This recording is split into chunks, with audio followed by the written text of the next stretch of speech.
지난주에 저희가 유다 자손이 얻었던 팔레스타인의 땅에 대해서, 가나안의 땅에 대해서 말씀을 드렸습니다. 유다는 네 번째 아들이지만 루벤 지파가 동쪽에서 먼저 땅을 얻고 요단강 서편으로 가나안 지역으로 요단강 건너 지나오면서 나누어준 땅을 얻은 지파 중에 넷째 아들인 유다가 처음 언급되면서, 더구나 성읍도 120성읍 이상이 되고 굉장히 큰 규모로 되면서 왜 이랬을까? 이제 장자의 권한, 특별히 이스라엘 백성의 왕이 다윗 왕가가 유다 집안에서 나오고 유다 지파에서 나오고 그 후손으로 예수님이 태어나실 것이라서 그런 배경을 하나님이 만들어 주셨다, 그런 말씀을 드렸습니다. 그런데 그런 대단한 유다 지파가 얻은 땅이라도 그러면 좋은 땅, 금싸라기 땅 주실 것 같지만 제일 먼저 언급되는 건 남쪽 사막 가까운 국경, 에돔과 대치해야 되고 이집트의 북진을 막고 아프리카에서 올라오는 사람들을 관리해야 되는 남쪽 경계 국경 지역, 그 다음에 평야 지역이 있긴 했지만 블레셋 사람들이 하도 드세서 그들을 제대로 쫓아내지 못하고 다 포로로 잡혀가는 시기까지 다윗 때 잠깐 제외하고는 그쪽을 시료 지배하지 못했었던 것, 산지에서 오히려 거주하였고 광야는 사람 살 수가 없는 곳이었다는 이 사실을 돌아보면서 하나님께서 주셨다고 해서 항상 모든 것이 잘 풀리고 잘 되는 거 아니다. 우리가 오해하면 안 되는 것이, 주께서 뭔가 감동을 주셔서 하다가, 그리고 이제 감동이 있을 땐 뜨겁고 좋지요. 사람이 이 뜨거운 감정이 오래 가지 않습니다. 짧으면 몇 주, 길어도 1년 반 이내는 다 정리되게 돼 있는데 그런데 그 감정이 사라지고 현실의 어려움을 맞게 되었을 때, 야, 이렇게 안 좋고 내가 감격이 없는 거 보니까 하나님의 뜻이 아닌가 보다, 착각하시면 안 된다. 150년 전에 우리 한반도에 오셨던 선교사님들 얼마나 많이 순교당하셨어요. 그럼 그 하나님 뜻 아닙니까? 우리 교회를 이 지역에 세우고 이 교회가 이렇게 부흥 성장하기까지 얼마나 많이 고생하셨습니까? 고생하면 하나님 뜻 아닙니까? 목사가 목사로 부름 받아서 돈도 한 푼 얻고 공부는 하는데 얼마나 어렵고, 또 교회에서도 억울한 일 많이 당했어요, 저는. 그런데 뭐 저만 그런 게 아니라 되게 그런 것 같아요. 너무 힘들고, 특히 성도들 중에 여러분 표정 보니까 안 그러지만 가끔 내 성격은 성령님도 못 말려 뭐 이러는 분들은 교회에서도 싹 보다가 뭐 저기 좀 만만하다 싶으면 목사님이고 전도사님이고 막 함부로 해고 그러려고 하는 분들도 계세요. 그런 것도 하고, 또 아무 잘못 없이, 전 진짜 아무리 생각해도 그분이 싸납기 때문에 각별히 조심했는데도 아무 잘못 없이 험한 일도 당하고, 그럼 억울하고 그러잖아요. 그러면 내가 어떻게 부름받은 주의 종이 이런 대접을 받을 수 있나? 이거 하나님 뜻이 아닌가? 그렇게 생각하면 안 되고, 거꾸로 우리 교회가 고백하는 대로 따라해 볼까요? 이래도 원하느냐? 이렇게 어려워도 하겠느냐? 우리 하나님 그걸 우리의 결단을 물어보시는 거지 그만두라고 하시는 말씀이 아니다, 이렇게 기억하시면 좋겠고, 하나님이 언약으로 주신 그 땅도 이렇게 다양한, 특히 광야 같은 곳을 만나면 얼마나 어려워요. 그런데 갈렙의 딸이었던 악사는 광야에서 어떻게 아버지 샘물을 주세요. 그래서 샘물을 얻음으로 광야에서 살 길을 찾았지요. 그래서 우리 생이 가만 보면 샘물이 항상 필요해요. 여러분, 좋은 땅은 샘물 필요 없습니까? 그 샘물이 있으니까 좋은 땅이죠. 산지는 샘물 필요 없습니까? 더 필요하죠. 광야도 마찬가지. 그래서 사실 샘물은 우리 인생의 모든 경우에 필요해요. 우리가 평안히 지낼 때도 하나님 주시는 생명과 같은 은혜의 샘물이 있어야 되고, 어려울 때는 당연히 뭐 말할 것도 없이 그 목마른 갈증을 해결할 샘물이 있어야 되고, 그래서 하나님께서 주시는 이 인생을 유다 지파의 땅처럼 국경 사막과 평지와 산지와 광야가 섞여 있다고 할 때, 어떤 시대든지 우리는 하나님께서 주시는 은혜의 샘물을 구하고 얻어서 어려운 중에 평화를 누리시기를 바랍니다. 그래서 샘물을 구하는 것에 대해서 우리가 지난주에 처음 이야기를 했고, 이번 주 다음 주 2주간 샘물을 구한다는 것이 어떤 원리가 있는지를 좀 돌아보아서 용기를 얻고 삶의 지침을 좀 삼으려고 합니다. 자, 여호수아 장군을 통하여, 지도자를 통하여 가나안 땅을 정복할 때 이제 지파별로 땅 분배하는 얘기가 나오기 시작하면 도시 이름, 성읍 이름 쫙 나오면서 잠 안 올 때 읽으면 잠올 것 같은 그런 지루함이 있잖아요. 그리고 이거 목사가 읽어도 어딘지 몰라요. 절반 이상은 지금 어떤 지역인지 전혀 확인할 수 없는, 그냥 대충 어디쯤이리라 하고 추측할 수밖에 없는 고대 도시니까 모르는 곳이거든요. 저는 몽촌 토성 가가지고 토성이 있는 줄 알았더니 나무 몇 개밖에 없대. 옛날 거라 그렇지, 그거 발굴해 놓으니까 알려주니까 그러지, 누가 거기 몽촌 토성을 알겠어요. 똑같이 이 성경의 안에 있는 이러한 지명들 우리가 확인할 길이 없으니 목사가 지도 갖다 놓고 읽어도 뭔지 모르겠고 지루해요. 그런데 거기에 네 개의 특별한 스토리가, 이야기가 들어 있습니다. 네 사람이 어떻게 땅을 얻었는지, 운명적으로 하나님이 주시는 것 같지만 요구하고 원하고 시도해서 얻는 그런 땅이 있어서 그 우리 눈길을 사로잡거든요. 둘은 여자의 경우고 둘은 남자의 경우입니다. 이 세상에 여자 반 남자 반이니까 당연한 거지만, 여러분 성경 시대에는요, 모든 역사적 기록과 살림의 흐름이 남성 중심으로 갔어요. 그럴 수밖에 없는 게, 남자들이 일단은 무력 시대니까, 저희가 좀 머리는 안 되지만 힘은 좀 있거든요. 남성들이 그런 게 있고, 전쟁이나 이런 것, 고대 시대는 전쟁이 산업이었어요. 참 죄송하지만. 그래서 아주 경제적인 이익을 위해서 전쟁을 하고 그런 일이 많았고, 이게 근대까지도 제가 보기엔 1차 세계대전 시대까지는 적어도 무력의 야만 시대 아닌가. 힘센 사람들이 가서 털어오고 조공받고, 그러나 근대 와서는 그게 어렵지요.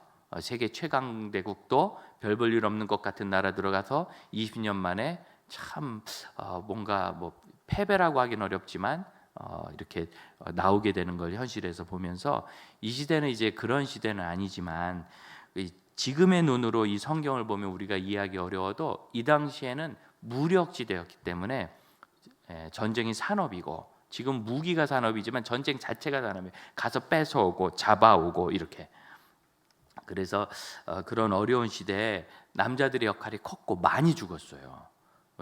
우리 어르신들 모시고 제주도 잠깐 이렇게 여행 갔을 때 그 안내하는 분이 그러더라고요. 제주도에서는 남자 장손을 왕발이라 부른대요.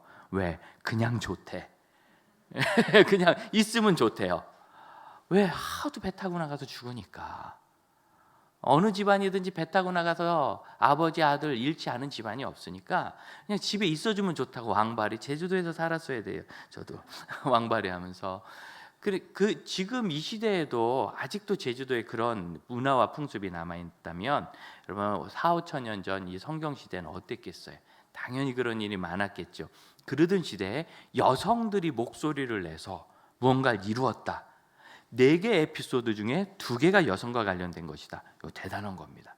오늘 우리가 읽은 곳에는 슬로보앗의 5딸들 이야기가 있어요. 슬로보앗의 5딸들. 슬로보앗이라는 사람의 아버지는 헤벨이고, 17장 1절 보면 그는 므낫세 지파입니다. 므낫세 지파에 장자 마길이 있는데 그 밑에 또 다른 어떤 아들이 있는지는 몰라요. 성경엔 전혀 안 나와요. 나올 필요 없어요. 없을 수도 있고 있을 수도 있는데, 성경은 우리가 알아야 될 것을 전해주지 무슨 역사적 기록을 남기기 위해서 한 그 사료가 아니거든요. 그러니까 더 알 필요도 없고, 이 마길의 아들들, 므낫세 아들 마길의 자손들은 요단강을 건너기 전 동편에서 땅을 다 얻었습니다. 루벤 지파, 갓 지파, 므낫세 지파의 절반, 마길의 아들들은 거기서 얻었는데, 여러분 뉴스에 골란고원 나오죠. 거기가 므낫세 땅이었어요. 골란고원으로부터 동쪽으로 좀 더 가고 아래로 내려와서 지금 요르단 나라가 있는 북부 지역까지 다 므낫세 땅이었습니다. 그래서 므낫세가 그쪽을 이제 받았고, 그럼 나머지 마길의 아들 중에서 1절 마지막 보면 길르앗이 나오는데, 길르앗의 후손들은 요단강 동쪽에서 땅을 안 받았어요. 그래서 요단강을 건너와서 서편에서 땅을 얻을 때 어디를 얻었느냐? 고등어 요리를 하면 몸통의 상단부 정도 되는 곳. 고등어를 제가 좋아해서 해봤습니다. 이렇게 굳이 소로 얘기하면 등심부터 어깨살까지 오늘 다 먹는 거로 가네요. 그래서 윗부분 여기를 사마리아 산지라고 하는데, 말씀드렸듯이 무슨 남한산성 같은 수풀이 우거진 산지가 아니라 고지대다.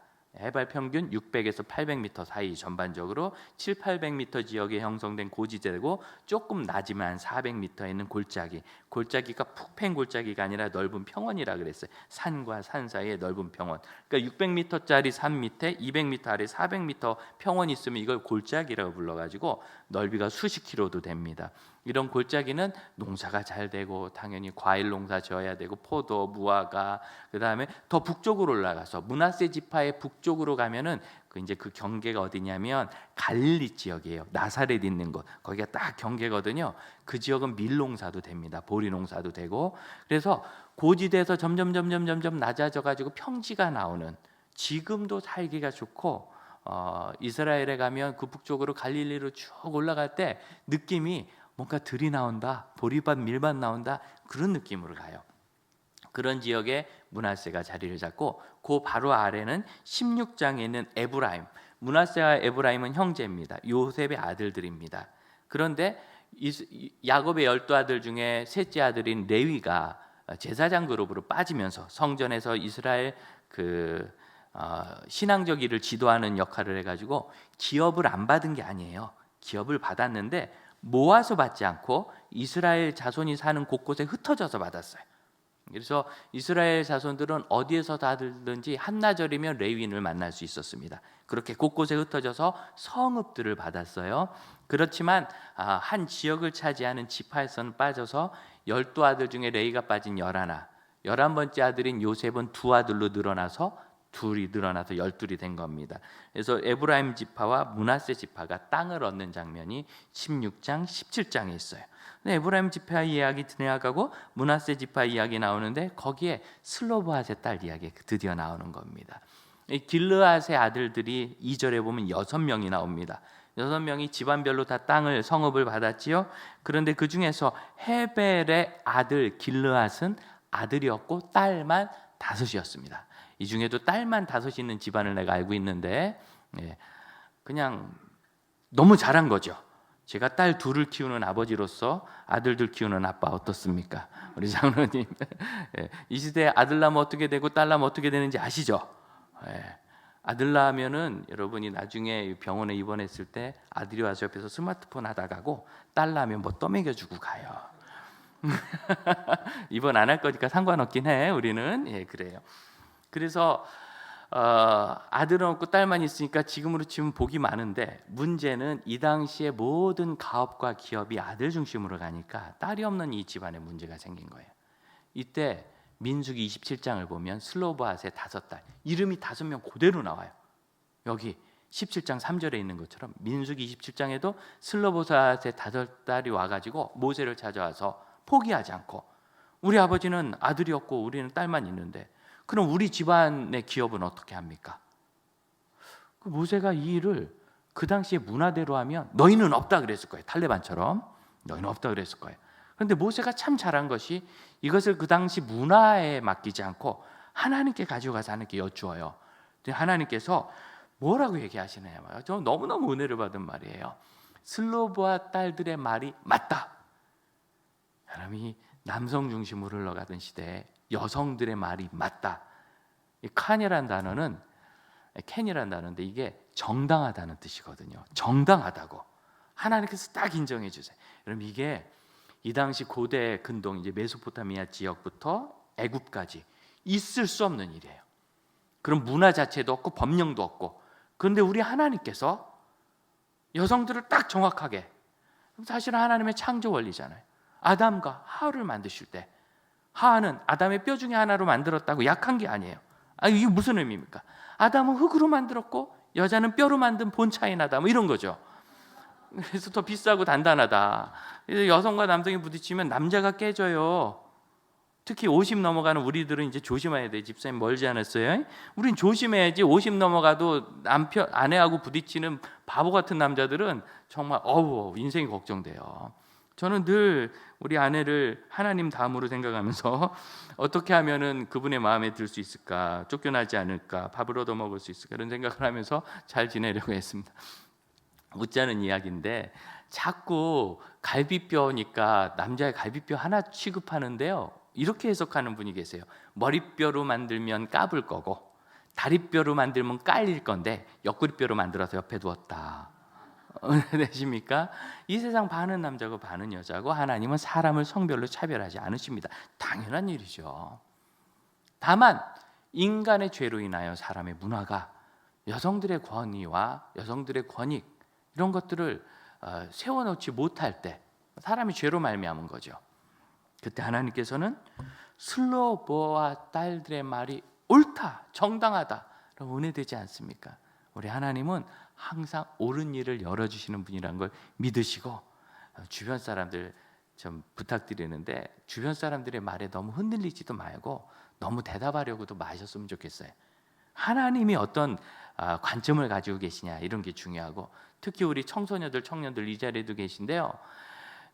누가 나한테 악플 보내는 거 감당하지 못할 거면 SNS 다 집어 던지세요. 악플도 감당하지 못하면서 뭐하러 SNS를 하는 거예요? 무슨 상관이에요? 그 사람이 자기 생각대로, 자기 원하는 대로, 자기 못난 대로 짓거리는 걸 그걸 글로 썼단 말이에요. 그런데 그걸 붙잡고 끙끙거리고 앓고 심지어 자기 목숨까지 끊는 불효를 저지르고 험한 일을 해요. 그게 뭐라고? 하나님이 나를 어떻게 보시는가가 중요한 겁니다. 그리고 하나님께 여러분은 너무 소중한 아들, 딸이고 충분히 이대로 예쁘고, 이제 웬만하면 그만 고치시고, 제가 쌍꺼풀까지는 이해해 줄 텐데 그 별로 부작용이 없거든요. 근데 여기다 뭘 집어넣으면 위험해질 수 있어요, 나중에. 아니, 백신 한 방 맞기도 무서워하는 사람이 얼굴에 뭐 그렇게 뭘 넣어요, 겁도 없이. 여러분 충분히 아름답습니다. 믿습니까? 이렇게 믿음이 믿음이 있네, 이 믿음이 많네. 더 많을 거예요. 이 슬로보아의 딸들이 얘기한 것, 그런데 여러분 중요한 게 이게요. 민수기 27장에 하나님께서 그래서 어떤 기회를 주시냐면, 남자가 없으면 딸들에게, 아예 자녀가 없으면 형제들에게, 형제도 없으면 아버지의 형제들에게, 그래서 그 집안 땅이 그 집안에 머물도록 해주십니다. 멋있죠? 그래서 이걸로 끝난 것 같은데 민수기 36장에 또 나와요. 너무 놀라운 건 딸들 이름이 여기 또 그대로 나와요. 5명. 이 이름은 사실 누군지도 모르고 저도 쭉 조사해봤는데 잘 모르겠어요. 이 이름만 계속 나오는 거예요. 그만큼 큰 일을 했다는 뜻이죠. 큰 일을 한 겁니다. 그때는 그러면 이 여인들이 땅을 받아가지고 다른 집안에 시집가면 어떻게 돼요? 그래서 하나님께서 또 정해주세요. 하나님께는 다 답이 있어요. 그 땅을 받은 딸들은 자기 집안 내에서만 결혼해라. 간단하죠? 그래서 슬로보아의 딸도 다 헤벨 집안에서 다 결혼을 합니다. 그 당시엔 근친 결혼을 흔히 했으니까. 그래서 그것도 해결을 해줘요. 그럼 이대로 다 됐을 줄 알았죠. 그런데 오늘 여러분 여호수아 17장을 보면 므낫세 지파가 알아서 슬로보아 딸들을 챙겨주지 않아요. 3절을 보면 그들이 와가지고 4절 요구를 해요. 우리 아버지의 기업을 주세요. 그랬더니 주었어요. 보입니까? 여러분, 이 샘물을 구하는 원리에서 오늘 제가 첫 번째로 나누고 싶은 얘기는 이겁니다. 우리에게 방법이 없고 길도 없고 어떻게 해야 될지 모르겠는 일이 있어요. 그런 때 우리는 하나님께 기도하고 구해야 해요. 그러면 하나님께서 길을 주십니다. 나는 아무리 기도해도 응답이 없던데요. 여러분, 영성에 미숙함이 있어서 그래요. 우리의 삶은 두 마리의 말이 끄는 마차와 같습니다. 한 마리는 세상이고 한 마리는 영성입니다. 한 마리는 세상이고 하나는 말씀이고, 한 마리는 세상이고 하나는 성령 충만함이에요. 그런데 이 세상이란 말은 먹을 걸 줄 필요가 없어요. 일주일 내내 여러분 출근하면, 학교 가면, 친구 만나면, 마트 가면, 어디 하다못해 커피숍에 앉아 있어도 전부 세상이잖아요. 이건 세상 안에서 계속 커요. 문제는 우리 영성이란 말인데 이건 누구도 챙겨주지 못해요. 내가 꾸준히 챙겨야 돼요. 말씀 읽고 큐티하고 암송하고 적용하고 성도들의 교제하고 소그룹 모임하고 순모임하고 또 불편해도 좀 참고 봉사하고 이러면서 계속 영성을 키워야지. 그러지 않으면 두 마리의 말이 균형이 없으니까 세상으로 확 끌려가요. 예전에는 이 세상이란 말을 굶겨 죽여도 문제인 교회들이 많았어요. 청년이고 뭐고 그냥 아무것도 못하게 해서 아이들이 심지어 대학도 다 떨어지고 직장 취직 못하고 밤낮 교회에서 앉아서 기도하고 있으면 어른들이 믿음 좋다고 그래가지고 또 그런 줄 알고 그러다가 애매했다. 이런 얘기 전설처럼 들었잖아요. 굿TV에서 우리 교회를 다뤘던 뉴스가 있습니다. 어떻게 교회가 이렇게 잘 성장했습니까? 물어봐서 쭉 제가 얘기했는데 한 20분, 보통 오면 인터뷰 20분 정도 하거든요. 다른 내용 많은데 한 1분도 안 한 얘기를 거기다 3분의 1을 실었더라고요. 뭐냐면 우리 뭐 청년들이 와서 이 청년들이 무슨 입시를 보거나 고시를 보거나 뭔가 자격증을 따야 되는 일이 있다. 그럼 교회를 좀 중단시키고 거기에 집중하게 한다. 왜? 교회를 너무 재밌거든요. 여러분, 교회를 재밌습니다. 재밌어 안 보이세요? 너무너무 재밌어서 전 집에도 가기 싫고요. 너무 재밌어요. 그러니까 늘 이렇게 주님 섬기는 게 마음에 기쁨이 있으니까, 기쁘고 또 할 일은 많고, 그러다 보니까 또 열심히 섬기면 권사님이 불러, 집사님이 불러, 목사님이 불러, 전도사님이 불러, 계속 부르잖아요. 계속 그거 하다가 사회적으로 너무 아무것도 안 돼. 그래서 자꾸 시험을 막 5년 동안 보고 별것도 아닌 걸. 그래서 저는 그런 친구들 귀를 자꾸 이렇게 쳐다보면서 이번에 붙는 게 순교야 이렇게 얘기해요. 한 번에 붙는 게 순교다. 그랬더니 목사님 저 이번은 처음이라 그냥 해보는 거예요. 그럼 이번은 해보고 다음번엔 꼭 붙어. 이렇게 시험 삼아 봐본다는 말을 우리 교회는 용납하지 않아요. 뭘 시험을 시험 삼아 봐. 시험은 시험으로 봐야지. 시험을 시험 삼아 본다는 거예요. 해보고 또 해보고 또 해보고 계속 핑계. 졸업 안 하고 그냥 휴학을 얼마나 많이 하는지. 빨리 끝내고 빨리 취직하고 아니면 학위를 마치든지 연구소에 들어가든지 주님을 섬기려면 빨리 지나가야지. 계속 진진 늘어나가지고는 안 되는 거예요. 그런데 감사하게도 이렇게 하는 아이들이 의외로 시험이 잘 붙어요. 잘 와요. 이 얘기를 한 1분 정도 했어요. 길게도 안 하고. 근데 그만큼 그 기자가 아마 스트레스를 많이 받았나 봐요. 옛날에는 우리가 세상이라는 말을 너무 교회에서 무시해서, 하지만 여러분 우리 장로교회 창시자인 칼빈, 요한 칼빈은 뭐라고 얘기했느냐면 한 손엔 성경, 한 손엔 뉴스페이퍼 이렇게 얘기했어요. 말씀과 세상을 균형 있게 봐야지. 왜? 우리가 사는 곳, 사역하는 곳이 세상이니까. 오늘날에는 거꾸로 말씀이란 말이 너무 약해서 내 삶이란 마차가 세상으로 막 끌려가는 사람들이 많아요. 이것도 문제입니다. 예전에 서울 과천 경마장에서 이 경마하지 말아야 되는데 그것도 스포츠라고 누가 해놔가지고 그 도박이지 않습니까? 그거 한단 말이죠. 근데 이 승부를 조작한 사람들이 여러 명이 무대기로 구속된 적이 있어요. 그때 왜 구속됐는가? 참 특이한데 이번엔 저 말을 1등 시키자. 그럼 그 말에 먹이를 조금 더 준대요. 먹이를 조금 더 주면 한 달쯤 후에 그게 진짜 1등을 한대요. 아주 높은 확률로. 희한하죠? 왜냐하면 이게 경기에 나가는 말들은 기량이 다 좋아요. 정말 요만큼 차이거든요. 머리 하나 차이로 등수가 갈리니까. 저는 안 봤어도 알아요. 이건 꼭 경마를 해야 하는 건 아닙니다. 저도 안 해봤습니다. 갑자기 가볼까 하는 생각이 드네요. 여러분 표정을 보니까. 하지만 뭐 이렇게 TV나 이런 거 보니까 정말 요만큼 차이고 그 시간을 측정하기도 어려운 빠른 찰나더라고요. 그런데 그 차이를 먹이로 만든다는 거예요. 그래서 구속된 사람들이 기수가 아니라, 말 타는 사람이 아니라 말 관리사들이 죄다 구속됐어요. 놀랍지 않습니까? 우리 인생의 두 말, 세상이란 말과 영성이란 말, 이 영성이란 말에 먹이를 덜 주면요 금방 이쪽으로 훅 끌려가요. 바로 잡아야 됩니다. 이게 바로 잡히면, 세상과 영성의 균형을 맞추면 그때 하나님께서 우리 마음에 주시는 하나님의 음성을 들을 수 있는 거예요. 그럼 하나님께서 귀에다 이렇게 얘기하는 게 아니라 마음에 깨닫게 해주시는 거죠. 기도하면서. 그리고 하나님의 인도하심을 받을 수 있어요. 언제? 기도하면. 사랑하는 형제자매 여러분, 하나님께 구하고 응답받는 여러분 되시길 축복합니다. 하나님께 간절히 구하고 응답받아야지 매일 기도만 하고 기도했으니까 됐어 이렇게 끝나가지고야 언제 우리가 잘하겠어요. 잘 기도하고. 그런데 여기서 잊으면 안 되는 게, 응답받는 거 어렵지만요, 응답받으면 그걸로 끝나는 게 아니에요. 그건 시작과 같아요. 여러분 결혼할 때 우리 젊은 아이들이 결혼하는 거 보면 야 세상에 너만 결혼하냐 이렇게 물어보고 싶을 만큼 뭐 유난을 떨듯이 별걸 다 합니다. 인생에 한번 결혼이라고. 그래서 진짜 돈도 엄청나게 써가지고 힘들게 결혼을 하면 그 다음부터는 가정은 평안하죠. 그런 집이 어디 있어요. 이제는 정말 한 번도 경험하지 못했던 세계가 부부간에 열리죠. 더구나 요새 우리 아이들 성경은 분명히 부모를 떠나 한 몸을 이루라 그랬는데 여전히 부모 손 붙잡고 한 몸을 이루어가지고 우리 엄마한테 물어보고 이러는 애들이 얼마나 많은지 몰라. 그래서 두 사람이 결혼이 아니라 두 집안이 부딪혀가지고 여러분 딱 애들 결혼하면 떠나게 하세요.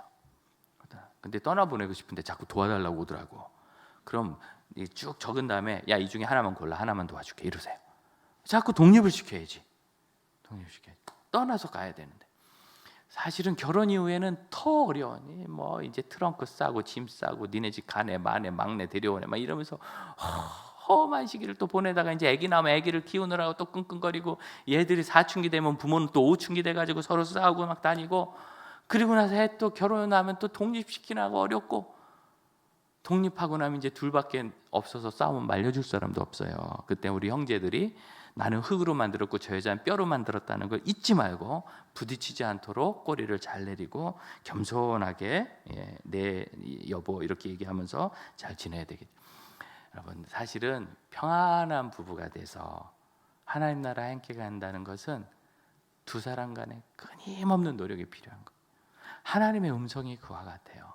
하나님께서 너 이렇게 하면 돼, 너 목사가 되라, 이 교회를 이렇게 세워라 한번 음성 주시면 그건 그대로 막 가는 게 아니라 그 일을 이루기까지 끝없이. 슬로보아스의 딸들은요 적어도 20년을 노력한 거예요. 더구나 이게 그냥 음성입니까? 하나님께서 모세를 통하여 2번이나 말씀하신 음성인데 그 현실이 되기까지는 20년을 꾹 붙잡고 계속 추구한 거예요. 샘물을 구한다는 것은 로또처럼 한 방 터지면 인생 역전 그런 게 아닙니다. 우리가 계속 성장하도록 하나님께서 자극을 주시고 던져주실 때 우리가 꾸준히 추구해가는 것이 그 안에 포함되는 거예요. 이렇게 해서 하나님의 뜻을 이루시는 믿음의 형제자매들 되시길 바라요. 또 한 여인은 지난주에 살펴본 여호수아 15장이 있습니다. 여러분 한번 펴보시겠어요? 여호수아 15장 18절. 갈렙의 딸 악사가 온니엘과 결혼하면서 이제 출발하는데 악사가 갑자기 남편한테 얘기합니다. 악사가 보니까 부모를 잘 떠나는 딸 같아. 떠나려니까 다 챙겨야 돼. 근데 못 챙긴 게 있어요. 그래서 내려서 뭐라고 하느냐면 남편한테 여보 우리 아빠에게 밭을 달라고 합시다 이렇게 얘기를 해요. 나는 딸 둘인 게 갑자기 두려워졌어요. 하지만 나는 괜찮아, 밭이 없으니까. 그래 밭을 달라고 합시다 그랬어요. 그래서 딱 내리자 18절 마지막 그에게 묻되 내가 무엇을 원하느냐. 여러분 이렇게 말할 수 있는 부모의 복을 받으시길 바래요. 네가 무엇을 원하느냐. 이제 왜 내려? 난 줄 거 없어. 이렇게 하면 어렵겠죠. 네가 무엇을 말하는, 이거 아무나 하는 얘기합니다. 같이 해볼까요? 네가 무엇을 원하느냐. 시작. 내가 무엇을 원하느냐. 해봐요. 그렇게 될 줄로 알아요. 딱 물었더니 19절에 내게 복을 주소서. 첫째 복을 달라고. 두 번째 나를 네겝 땅 메마른 사막으로 보내니까 샘물도 내게 주소서. 그래서 윗샘과 아랫샘을 주었다. 여러분 잘 보세요. 18절에 보면 무엇을 구하겠다고? 밭을.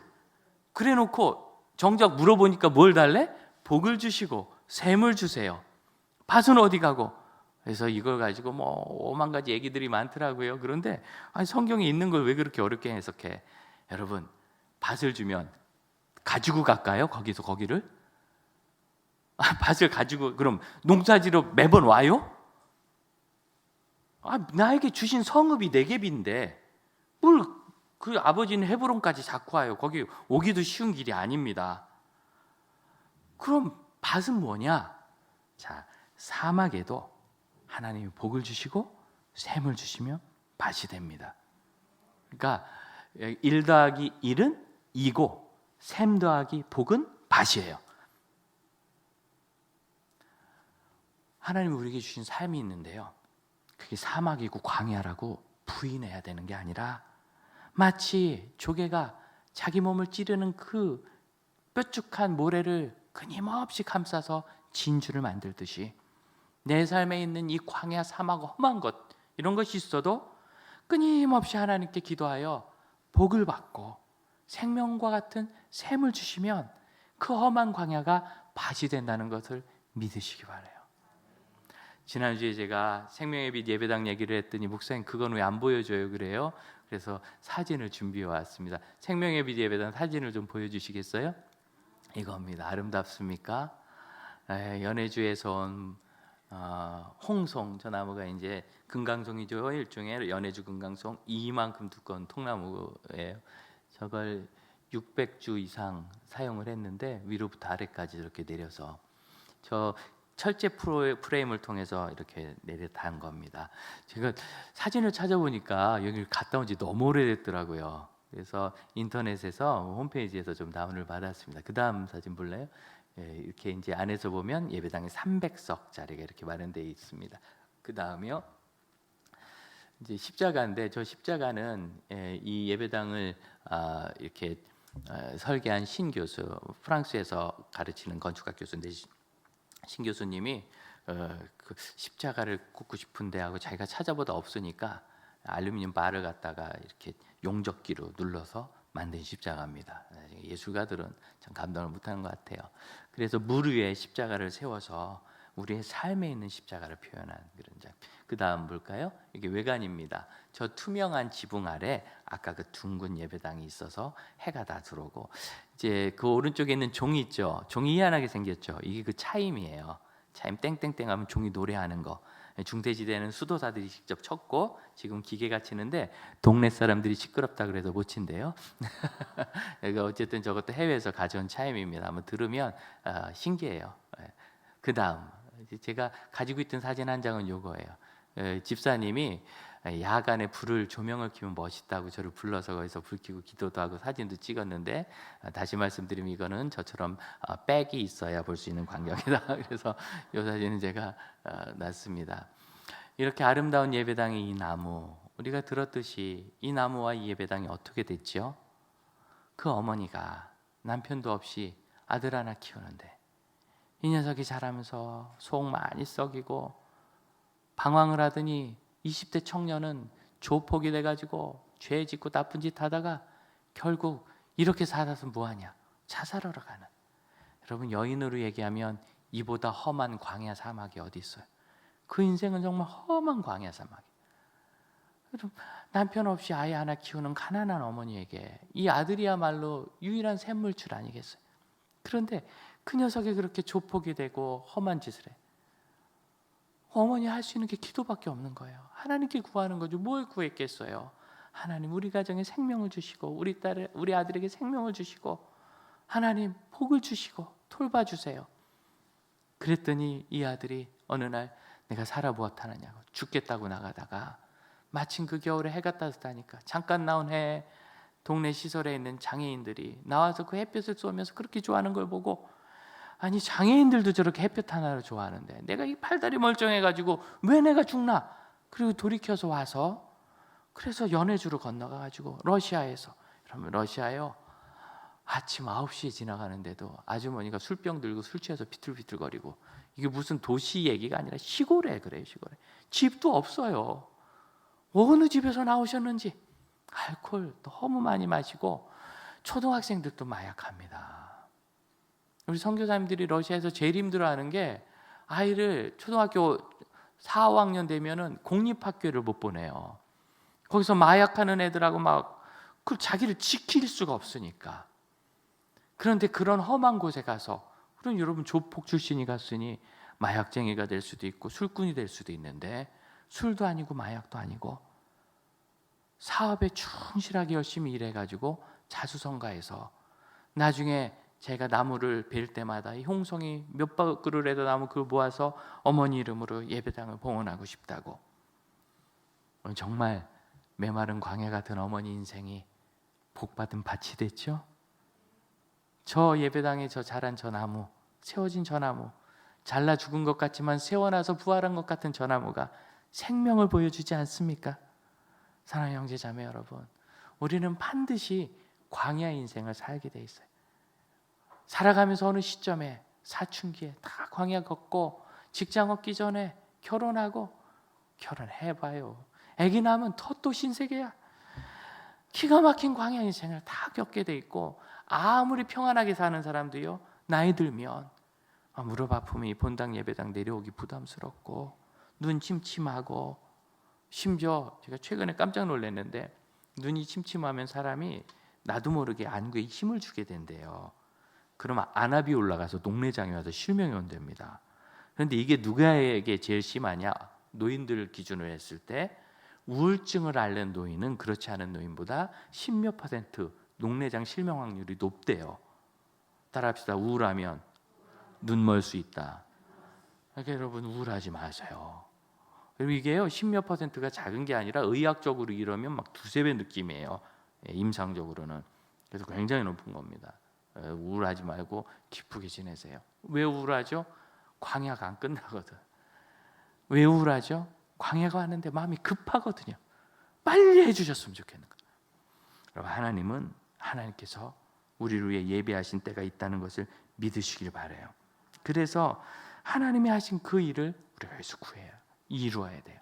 그러니 여러분 이 길이 없다면, 이 코로나19로 참 길이 없을 때 여러분 열심히 기도하셔서 백신이 나왔는데 이게 100% 답은 아니에요. 100% 답은 아니지만 이게 한 번에 딱 해결되면 전 세계 모든 사람들이 은혜 받고 예수 믿고 그럴까요? 생명 얻을까요? 교회가 이렇게 애를 쓸까요? 특히 오늘날 한국교회 너무나 이 집단주의에 커져가지고 몇 명이 모였느냐, 심지어 세상에 부흥회를 해요. 집회를 해요. 사람이 조금 모이면 의기소침해. 아니 하나님 앞에 집회하면서 사람이 많이 모이고 조금 모이는 게 그게 뭐 그렇게 핵심이라고. 아니 은혜를 못 받으면 의기소침해야지. 물량주의에 빠져서 한 영혼이 귀한 걸 모르면서 우리가 살다가 지금은 여러분 얼굴이 다 보여요. 코로나가 되니까 졸지도 못해. 이렇게 잘 보이니까. 그런데 또 너무 웃긴 건 다 마스크 쓰고 계셔서 못 알아봐요. 제가 눈은 여러분 정말 너무나 놀랍게 눈은 다 예뻐요. 얼굴도 예쁘겠지만 이렇게 되면서 한 사람 한 사람을 돌아보는 길이 우리에게 열리지 않았습니까? 순모임 해보세요. 우리 순이 5명인데 옛날에 3명 오면 우울해. 요즘은 3명 오면 너무 좋죠. 코로나인데 3이나 모였어. 4명 왔으면 위반일 뻔했네. 이러면서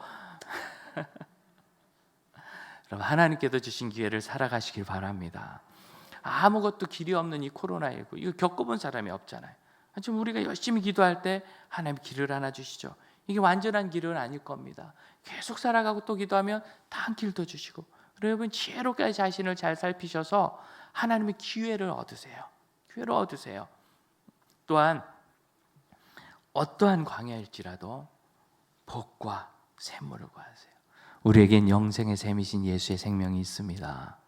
우리는 이 세상에서 끝나는 생애가 아니라 영생의 샘이신 예수의 생명수 샘물 복음을 마시고 천국에서 함께 만날 사람들입니다. 그리고 또한 생명 되신 예수께서 보혜사 성령님을 우리에게 주사 복되게 하시지 않았습니까? 그러니 우리는 복과 샘을 가졌으니 옥토가 될 수밖에 없는 좋은 그런 인생을 가지고 있어요. 여기에 뿌려진 말씀 씨앗은 반드시 100배 결실할 줄로 믿습니다. 기도하겠습니다.